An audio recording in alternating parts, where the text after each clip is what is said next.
Stanley எனும் நான் பூமி வர 26 எலெக்ஷன்ல என் பையன் தான் சிஎம் சீட்ல உட்காரணும். சரியா?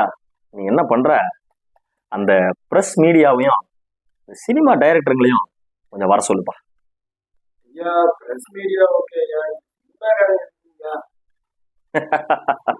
பூமி, தமிழ்நாடு அரசியலை நீ இன்னும் புரிஞ்சிக்கல. எப்பவுமே தமிழ்நாட்டு அரசியலை பொறுத்த வரைக்கும் சினிமாவுக்குன்னு 10% ஓட்டு என்னைக்குமே உண்டு. அதை நீ போக போக புரிஞ்சுக்குவ. நான் சொல்றதை செய்ப்போம்.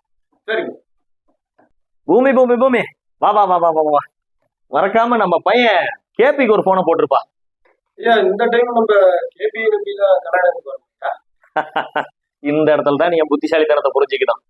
கேபி இந்த தடவை வேலை செய்யத்தான் போறான், ஆனா நம்ம கூட வேலை செய்ய மாட்டான். ஒரு புதுசா கத்துக்குட்டி தம்பி வந்திருக்கான்ல, அவன் கூட வேலை செய்வான். ஆனா விசுவாசம் மட்டும் நம்பளுது, பேமெண்ட்டும் நம்பளுது. புரிஞ்சுக்கிட்டியா? இப்படி போயிட்டு இருக்குது கதை. இதில் யார் இந்த சாரு, யார் இந்த தம்பின்னு கேட்குறதெல்லாம் பார்த்தா 2016 இல்லை 2011 ரிப்பீட் ஆகிடும் போல இருக்குது.